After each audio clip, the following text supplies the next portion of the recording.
प्रेरितों के काम 16 अध्याय उसका 19 वचन से हम देखेंगे।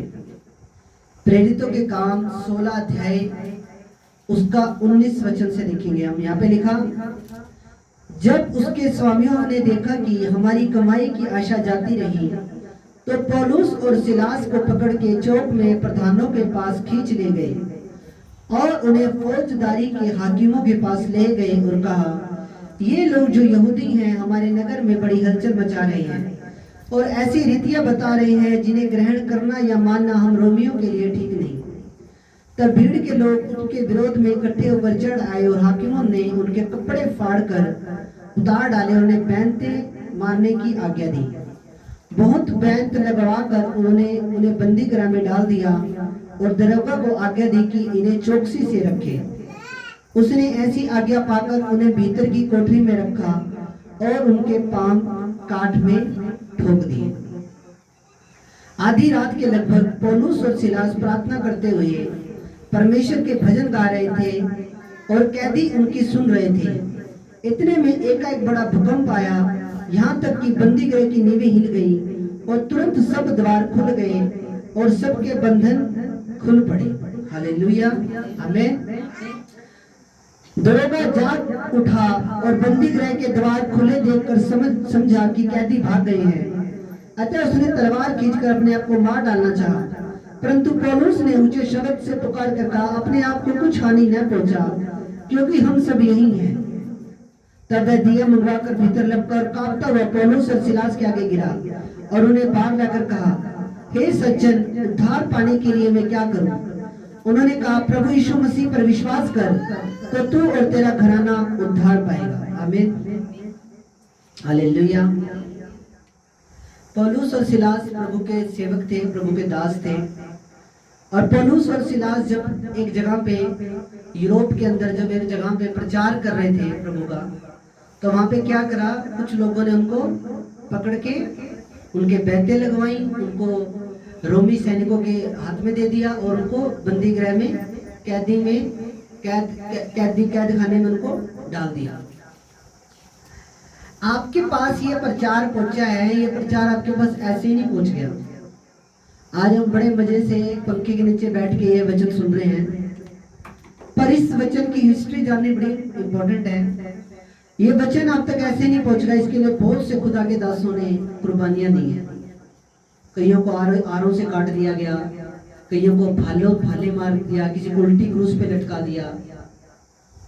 बहुत सी कुर्बानियां हुई, किसी को तेल के अंदर कर दिया, किसी को कैसे मृत्यु दी, किसी का गला काट दिया। तो ये वचन खुदा का हमारे पास ऐसे ही नहीं पहुंचा, बहुत से खुदा के दासों ने इसके लिए कुर्बानियां दी हैं। तो पौलुस और सिलास भी एक सेवक थे परमेश्वर के, जो प्रभु की सेवा के लिए उन्होंने दुख उठाया और उनको क्या करा, उनको बंदी गृह में डाल दिया, उनके बैंतें मारी उस टाइम के लोगों ने। 19 वचन में दोबारा पढ़ूंगा। जब उसके स्वामियों ने देखा कि हमारी कमाई की आशा जाती रही, तो पौलुस और सिलास को पकड़ के चौक के प्रधानों में के पास खींच ले गए। अब ये स्वामी कौन है जिनकी कमाई की आशा जाती रही? आज के टाइम के लगा लो शाणे और बाबे तांत्रिक, हाँ जी, जो लोगों को बेवकूफ बनाते हैं, जो लोगों को पागल बनाते हैं, जो लोगों से 5-5 हजार 10-10 हजार रुपए ऐंठ लेते हैं। दुष्ट आत्मा निकालना सिर्फ प्रभु यीशु मसीह के हाथ में है और किसी के हाथ में नहीं। आपको बताना चाहूंगा, शाना एक निकालेगा 100 डाल देगा वापस, ताकि उसका बिजनेस चलता है, उसका सिस्टम चलता है। पर जो दुष्ट आत्मा, जो एक्चुअल में दुष्ट आत्मा निकालता है, वो प्रभु यीशु मसीह निकालता है, वो परमेश्वर पिता ही निकालता है, वो खुदावन ही निकालता है। वहां के स्वामी ने देखा, हाँ जी धंधा बंद हो रहा है, सारा बिजनेस ठप हो रहा है, तो क्या करा, झूठा केस पौलुस और सिलास पे डाल के उनको जेल में डलवा दिया। तो प्रियो, उस आप सोचते हैं ना भी शाणे और बाबे तांत्रिक मौलवी इस टाइम अभी मतलब कि उस टाइम नहीं थे, उस टाइम भी थे, उस टाइम भी सब कुछ था। पर तांत्रिकों की दुकानें बंद करने मेरा यीशु मसीह आज से 2022 साल पहले इजराइल देश के बैतलहम गांव में उसने जन्म लिया। आमीन। तांत्रिकों की दुकानें बंद करने हैं, जो लोगों को ठगते हैं, जो लोगों को ऐंठते हैं उनसे पैसा फ्री फंड का, उनकी दुकानें बंद करने के लिए ही तो मेरे खुदा ने जन्म लिया था। हालेलुया। आप में भी बहुत से लोग ऐसे होंगे जो कभी ना कभी अपनी जिंदगी में तांत्रिकों के पास गए होंगे, शानों के पास गए होंगे। 2014 से पहले मैं खुद जाता था और मुझे कुछ भी हासिल नहीं हुआ। क्या मिला मुझे? कुछ नहीं मिला। यीशु मसीह सच्चा और जीवित परमेश्वर है। जो लोग उस पर विश्वास करते हैं वो उनकी प्रार्थनाओं का उत्तर देने वाला परमेश्वर है। जो इस पर विश्वास करते हैं, बाइबल में लिखा, उनका मुंह कभी काला ना होगा, वो कभी लज्जित ना होंगे, वो कभी शर्मिंदा ना होंगे। जो इस पर विश्वास करते हैं वो उनके लिए सच्चा चरवाहा है, वो उनकी सब जरूरतों को पूरा करने वाला परमेश्वर है। आमीन। पर प्रॉब्लम कहाँ है कि जब अगर मैं एक सच्चा विश्वासी हूं तो प्रभु में आने के बाद मैं हर दुख में हर सुख में प्रभु के साथ खड़ा रहूंगा। जो लोग दुख के टाइम में प्रभु को छोड़ के भाग जाते हैं वो बकरियां हैं, वो भेड़े नहीं हैं। जो लोग दुख के टाइम में स्थिर नहीं रहते, दुख के टाइम में जिनका विश्वास डामाडोल होता है, वो लोग कभी भी खुदा के राज्य के अंदर बारिश ना होंगे। अब देखो पौल 25 वचन में लिखा, आधी रात के लगभग पौलुस और सिलास प्रार्थना करते हुए परमेश्वर के भजन गा रहे थे और कैदी उनकी सुन रहे थे। इतने में एक बड़ा भूकंप आया, यहाँ तक कि बंदीगृह की नींवें हिल गई और तुरंत सब द्वार खुल गए और सबके बंधन खुल गए। पौलुस और सिलास को जेल में डाल दिया है, काठ में ठोक दिए उनके पैर, ठीक है, उनको जंजीरों से बांध दिया है, अपना पैर भी नहीं हिला पा रहे हैं, लकड़ी के शिकंजों में उनके पैरों को कर दिया है, काठ में ठोक दिया उनके पैरों को। फिर भी वो क्या कर रहे हैं? प्रभु की महिमा कर रहे हैं। दुख के टाइम भी खुदा को धन्यवाद कर रहे हैं, प्रभु की स्तुति कर रहे हैं। उनको कोई प्रॉब्लम नहीं कि मैं जेल में हूं, कि मेरे पैरों में काट में जकड़ा हुआ, नहीं, उन्हें प्रभु की महिमा करनी है, बस दैट्स इट। उन्हें कोई फर्क नहीं पड़ता या वो अपने खुद के घर में है या वो कहीं बाहर गली में है या वो कहीं जेल में है, उन्हें चीजों से कोई परवाह नहीं। उन्होंने जो प्रभु की महिमा करनी, जो उन्होंने प्रभु की बंदगी करनी, जो उन्होंने प्रभु के भजन गाने, जो प्रभु की स्तुति करनी, वो उनकी चलती जा रही है बेबी। हमें भी ऐसा ही बनना है। दुख के टाइम में भी हमने प्रभु की महिमा करनी है, क्योंकि विश्वास भी परखा जाता है। विश्वास के परखे जाने से धीरज उत्पन्न होता है, और जब धीरज हमारे अंदर आ जाता है तब हम बड़ी सी बड़ी मुसीबत के अंदर भी यीशु मसीह के साथ खड़े रहते हैं। हालेलुया। वो हमें चंगा करे या ना करे वो हमारा परमेश्वर है, वो हमें आशीष दे या ना दे वो हमारा परमेश्वर है, कोई बरकत मिले या ना मिले वो हमारा परमेश्वर है। हालेलुया। इंसान गलती कहाँ करता है? वो धरती की आशीषों पे ध्यान लगा के बैठ जाता है। इंसान मिस्टेक कहाँ करता है कि वो धरती की आशीषें हैं, कार है, कोठियां हैं, अच्छा लाइफस्टाइल है, इन चीजों के ऊपर ध्यान लगा के बैठ जाता है। पर वो ये नहीं सोचता कि यहाँ पे तो मेरा जीवन सिर्फ 70 साल का 80 साल का है, उसके बाद एक ना एक दिन मुझे इस किराए के जीवन को छोड़ना है, एक ना एक दिन मुझे इस अपनी संसारिक यात्रा को पूरा करना है, एक ना एक दिन मैंने इस धरती को छोड़ना है, और एक ना एक दिन मैंने अपने खुदा के पास जाना है। प्रभु यीशु मसीह ने बोला, धरती पे धन इकट्ठा मत करो, धरती के ऊपर ध्यान मत लगाओ, धरती के आशीषों के ऊपर ध्यान मत लगाओ, बल्कि किसके ऊपर ध्यान लगाओ? स्वर्गीय आशीषों पे, अपने स्वर्गीय घर पे ध्यान लगाओ, क्योंकि प्रभु ने हमारे लिए स्वर्ग में एक घर तैयार किया हुआ है। प्रभु ने हमारे लिए स्वर्ग में एक जगह पक्की कर रखी है। हालेलुया, आमीन। परमेश्वर ने उनकी प्रार्थना का उत्तर भूकंप भेज के दिया, उनके द्वार खुल गए, कैदियों के बंधन खुल गए। इतनी ताकत है प्रभु की महिमा करने में, प्रभु की बड़ाई करने में और प्रभु की प्रार्थना करने में। हालेलुया। इतनी ताकत है जब आप खुदा की महिमा करते हो, खुदा की बड़ाई करते हो, इतनी ताकत है उसमें। जब आप दुख के टाइम में भी जब आप प्रभु की महिमा करते हो तो ये परमेश्वर को भाता है। खुदा के वचन में लिखा कि दुख के समय में तू प्रार्थना कर, और जब तेरे सुख का टाइम चल रहा है तब तू स्तुति के भजन गा, तब तू मेरी महिमा कर। हमें दुख के टाइम में भी पौलुस और सिलास की तरह, जैसे पौलुस और सिलास दुख के टाइम में भी अपने खुदा की महिमा कर रहे हैं। अभी भी कर्जा है जीवन के ऊपर, अभी भी गरीबी है घर के अंदर, अभी भी स्ट्रगल कर रहे हैं हर चीज के लिए, संघर्ष कर रहे हैं हर चीज के लिए, पर मेरे प्रियो आप उसकी महिमा करते रहिए, वो आपको एक न दिन निकाल लेगा इन चीजों से। आज दुख का टाइम जरूर है, पर एक दिन सुख का टाइम भी आएगा यीशु मसीह के नाम में। एक टाइम ऐसा भी आएगा जब आप कहोगे कि वाकई खुदा ने मेरी जिंदगी में काम किया है, वाकई परमेश्वर ने मुझे ऊंचा उठाया है। अगर दुख का टाइम है तो सुख का टाइम भी यीशु मसीह के नाम में।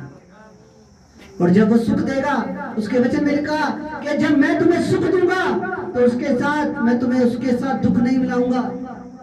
जिस दिन से प्रभु आपको सुख देना शुरू कर देगा, उसके बाद फिर उसके अंदर दुख मिला हुआ नहीं होगा, फिर वो सुख का टाइम ही चलेगा आपका। हालेलुया। तो परमेश्वर की प्रार्थना का उत्तर दिया। हमारे जीवन में हालात जैसे मर्जी हो, हमें प्रभु की महिमा करनी है, हमें प्रभु की स्तुति करनी है, अपने जीवन को, अपने शरीर को परमेश्वर को भावता हुआ बलिदान करके चढ़ाना है हमें।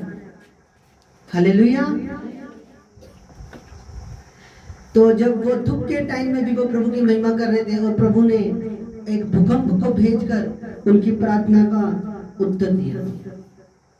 इसी तरह मेरी प्रार्थना है परमेश्वर भी आपके जीवन में, जैसे उसने पौलुस और सिलास की सुनी, वो आपकी भी सुने और वो आपको भी उत्तर दे यीशु मसीह के नाम में। आमीन। आपके बंद रास्ते खुले यीशु मसीह के नाम में, आपका कर्जा डिलीट हो यीशु मसीह के नाम में। आमीन। आपका आमीन छोटा है, जोर से बोलो आमीन। आमीन। तो मेरे प्रियो, हमें हर परिस्थिति में प्रभु की महिमा करनी है, और यही सच्चे विश्वासी का कर्म है, यही सच्चे विश्वासी की एक ड्यूटी है।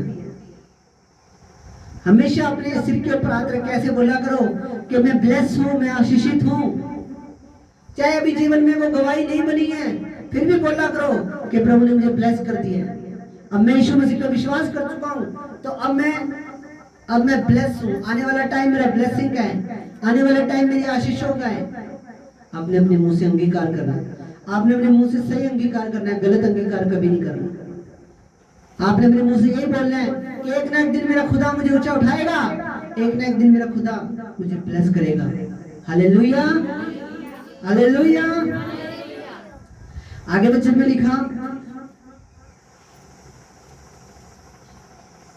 30 वचन में लिखा, और उन्हें बाहर लाकर कहा, हे सज्जनों, उद्धार पाने के लिए मैं क्या करूं? उन्होंने कहा, प्रभु यीशु मसीह पर विश्वास कर तो तू और तेरा घराना उद्धार पाएगा। और उन्होंने उसके सब घर के लोगों को प्रभु का वचन सुनाया। और रात को उसी घड़ी उसने उन्हें ले जाकर उनके घाव धोए, और उसने अपने सब लोगों समेत तुरंत बपतिस्मा लिया। तब उसने उन्हें अपने घर में ले जाकर उनके आगे भोजन रखा, और सारे घराने समेत परमेश्वर पर विश्वास करके धन्यवाद किया। हालेलुया। अभी यहाँ पे देखो बपतिस्मा कई लोग बोलते हैं ना, 6 महीने रुक के देना चाहिए, साल रुक के देना चाहिए, हाँ जी 3 महीने रुक के देना चाहिए। यहाँ पे तो तुरंत हुआ बपतिस्मा, हाँ जी। कई चर्चों में साल 2 साल बपतिस्मा ही नहीं देते, पता नहीं क्या। अरे वो खुदा की आज्ञा है कि जो विश्वास करता है वो बपतिस्मा ले, सिंपल है। यहाँ पे तुरंत उस दरोगे ने उसने उसी टाइम विश्वास भी करा और उसी टाइम उसने बपतिस्मा भी ले लिया पौलुस से। ऐसा कुछ नहीं है, जिसने प्रभु को छोड़ के जाना है वो बपतिस्मा लेने के बाद भी छोड़ के जाएगा, और जिसने नहीं छोड़ना वो मरते दम तक भी नहीं छोड़ेगा यीशु मसीह को। चाहे कोई मर्जी बीमारी लगे, कोई मर्जी कुछ मर्जी हो, वो नहीं छोड़ेगा यीशु मसीह को। उसको पता है कि मेरा परमानेंट जो स्थान है वो स्वर्ग में है, ना कि धरती पे। चाहे परमेश्वर फसल कच्ची काटे या पक्की काटे, मर्जी उसकी है, पर हमारा मेन जीवन, मेन फोकस स्वर्ग का होना चाहिए। हालेलुया। उसने पूछा मैं उद्धार पाने के लिए क्या करूं, क्या करूं मैं उद्धार पाने के लिए? उसने बोला कुछ ज्यादा कोई लंबा चौड़ा करने की जरूरत नहीं है, सिर्फ यीशु मसीह पे विश्वास कर। क्या कर? यीशु मसीह पे विश्वास कर। उसने ये नहीं बोला कि बकरा लेके आ, बैल लेके आ, ये लेके आ, वो लेके आ, नहीं। उसने ये नहीं बोला हाँ भाई दे का नाम कोई नहीं, पहले 10,000 की गिट्टी ले आया। हालेलुया। उसने ये नहीं बोला, कुछ नहीं बोला, तू सिर्फ विश्वास कर। क्या कर? क्या कर? विश्वास कर। सिर्फ इतना ही करना है आपको, पर विश्वास के अंदर खोट नहीं होनी चाहिए। विश्वास के अंदर खोट नहीं होनी चाहिए। अगर कोई विश्वास करे, अगर कोई विश्वास करे तो वो बपतिस्मा भी ले, ऐसा खुदा के वचन में लिखा हुआ।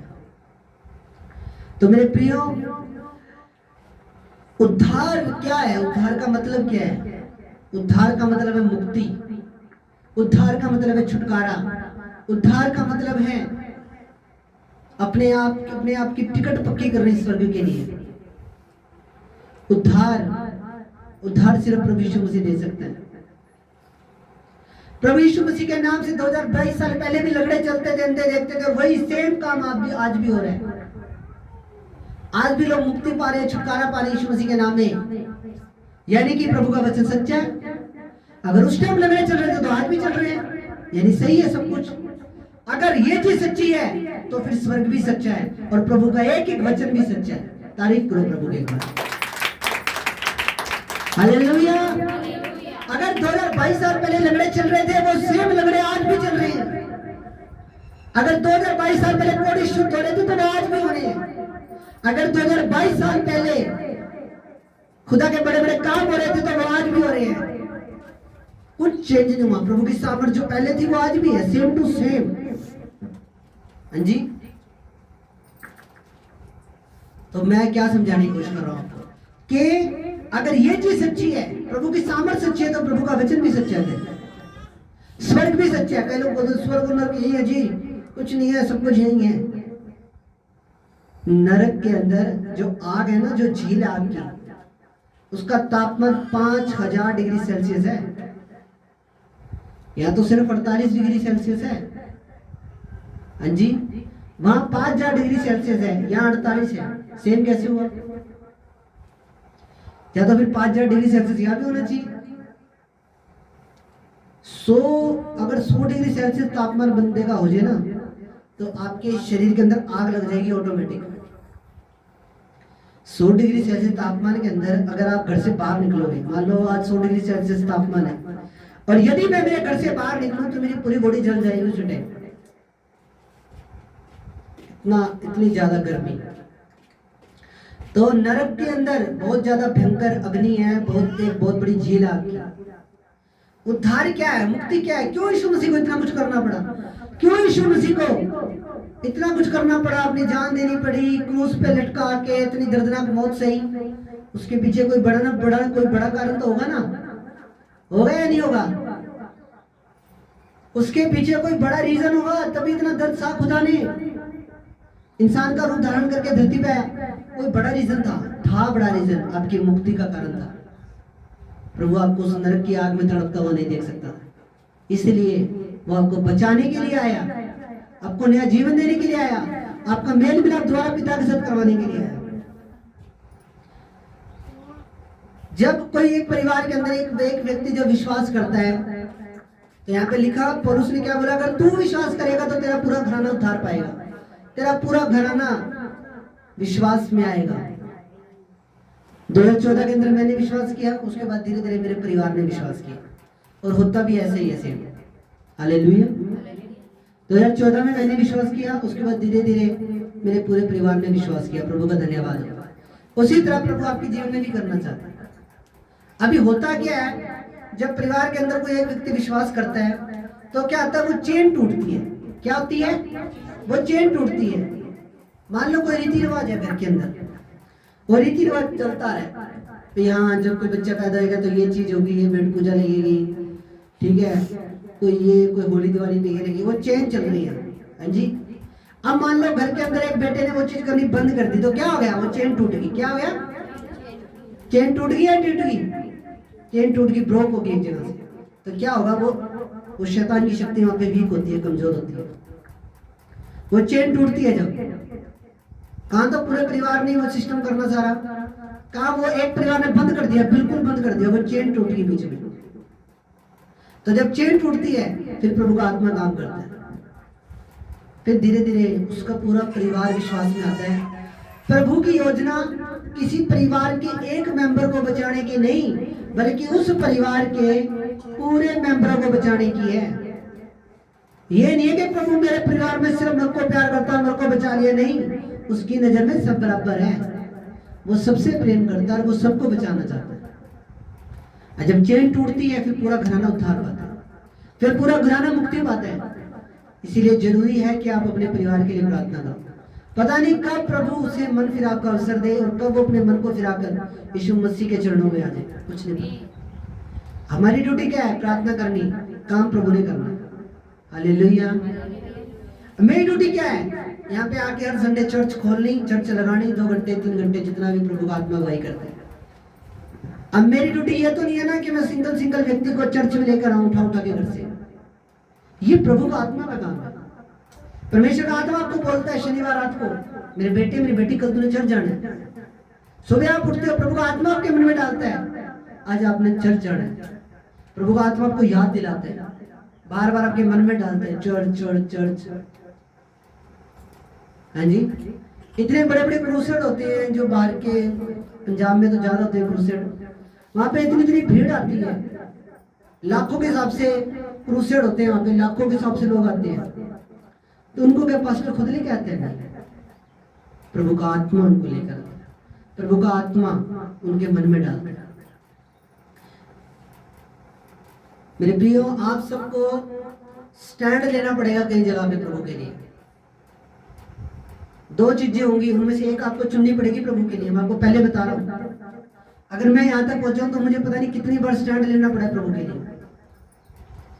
घर वालों से लड़ाई हुई, बहुत सी चीजें हुई, घर में कलेश भी हुआ, बहुत ताने भी सुने लोगों के, पर मैंने स्टैंड लिया है प्रभु के लिए। इसी तरह कई जगह पे आपको भी स्टैंड लेना पड़ेगा प्रभु के लिए कि संडे का दिन मेरे खुदा का है, संडे का दिन मेरे परमेश्वर का है। वो उस दिन मैं ना तो कहीं शादी में जाऊंगा, ना मैं कहीं पे कहीं पार्टी में जाऊंगा, कुछ नहीं, वो मेरे खुदा का दिन है, दैट्स इट। वो मेरे प्रभु का दिन है, वो मेरी बरकत लेने का दिन है, वो मेरी आशीष लेने का दिन है। उस दिन को मैं ऐसे नहीं जाने दूंगा, वो मेरी बरकत का दिन है। हालेलुया। हमारे मन में ये चीज होनी चाहिए। मार्ग, सत्य, जीवन प्रभु यीशु मसीह है, बिना उसके द्वारा कोई स्वर्ग नहीं पहुंच सकता। चाहे कोई व्यक्ति जितना मर्जी धर्मी है, चाहे उसने अपनी जिंदगी में जितने मर्जी लंगर चलाए हो, जितने मर्जी उसने जगराते कराए, कुछ मर्जी कराया हो उसने, जितने मर्जी उसने वृद्ध आश्रम खोले हो, जितने मर्जी उसने गरीबों के लिए काम करा हो, पर जो उसने यीशु मसीह को अपने जीवन में ग्रहण नहीं करा, उस मुक्तिदाता को, सच्चे परमेश्वर को अपने जीवन में ग्रहण नहीं किया, तो स्वर्ग के दरवाजे उसके लिए बंद है हमेशा हमेशा के लिए। हालेलुया। क्योंकि जो स्वर्ग जो मिलना है हमें, वो हमारी खुद की एबिलिटी पे, खुद की योग्यता के अनुसार नहीं मिलना। मैं इतना अच्छा हूं जी, मैं इतना वो हूं जी, इस आधार पे आपको स्वर्ग नहीं मिलने वाला। स्वर्ग आपको इस आधार पे मिलेगा कि आपने उस जीवित खुदा पे, उस खुदा के बेटे पे विश्वास किया, उसके जीवित नाम पे विश्वास किया, और आपकी आत्मा शुद्ध हुई है यीशु मसीह का नाम लेने के द्वारा। उस आधार पे आपको स्वर्ग मिलेगा, उसके अनुग्रह के द्वारा आपको स्वर्ग मिलेगा। जब आप यीशु मसीह का नाम लेते हो, वो आपकी आत्मा को शुद्ध करता है, वो आपकी आत्मा को पवित्र करता है, वो आपकी आत्मा को सेंटिफाई, क्लीन करता है अंदर से, ताकि वो आत्मा ने जाना स्वर्ग के अंदर। किसने जाना? बोलो, किसने जाना? आपकी स्पिरिट ने जाना है। ये कपड़ा चेंज होएगा सिर्फ ऊपर का, ये बॉडी चेंज हो जाएगी। अभी पृथ्वी की देह है, वहां में स्वर्ग की देह मिल जाएगी। सिर्फ ये कपड़ा ऊपर का जो है वो चेंज हो जाएगा, और हमारी आत्मा ने जाना, हमारी स्पिरिट ने ऊपर जाना है, स्वर्ग में हमारी आत्मा ने जाना है। तो ये चीज जो मैं आपको समझा रहा हूँ, ये भेद की बात है। इसलिए हमारा ध्यान आत्मिक बातों पे हो, शरीर की बातों पे नहीं। हालेलुया। हमें खुदा को प्रसन्न करना है, क्योंकि खुदा अगर हमारी जिंदगी में प्रसन्न है तो सब कुछ ऑटोमेटिक होगा। वो हमारे लिए इंतजाम करेगा, मुहैया करेगा हर चीज के लिए। हालेलुया। तो परमेश्वर ने पौलुस और सिलास को छुड़ाया, वो आपको भी छुड़ाए, मेरी प्रार्थना है। जब आप प्रार्थना करते हो अपनी गली के अंदर बैठकर, अपने अपने घर के अंदर बैठकर अपनी, तो पूरी गली आपकी आशीषित होती है, आपको पता है।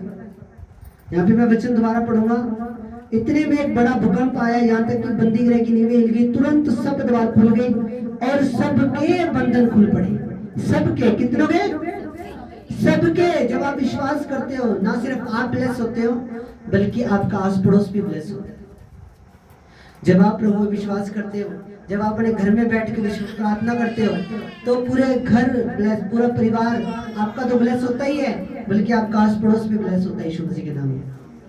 सबके बंधन खुलते हैं, क्योंकि आप अपने मोहल्ले में एक लाइट की तरह हो, एक ज्योति की तरह हो। आमीन। खुदा को बरकत है इन वचनों के द्वारा। हालेलुया। हम प्रार्थना करते हैं इन वचनों के लिए। खुदा आपका धन्यवाद है प्रभु जी। पिता, जो वचन आज आपकी कलीसिया ने सुना, इनके जीवनों में 100 गुना फलों को लेकर आए पिता। खुदा बनी हर परिस्थिति में, चाहे दुख हो, चाहे सुख हो, चाहे हालात जैसे मर्जी हो पिता, प्रभु ये हर परिस्थिति में तेरी महिमा करने वाले बन जाए प्रभु। ये हर परिस्थिति में तेरी स्तुति करने वाले बन जाए पिता। आज पिता, चाहे दुख हो, सुख हो, हालात जैसे मर्जी हो प्रभु, ये तेरी महिमा करने वाले बन जाए प्रभु जी। आप इनसे बातचीत करो, इन्हें ब्लेस करो पिता। आज का वचन के दिल रूपी पट्टियों पे लिखा जाए पिता। प्रभु यीशु मसीह के नाम से प्रार्थना मांगते हैं। आमीन। आमीन।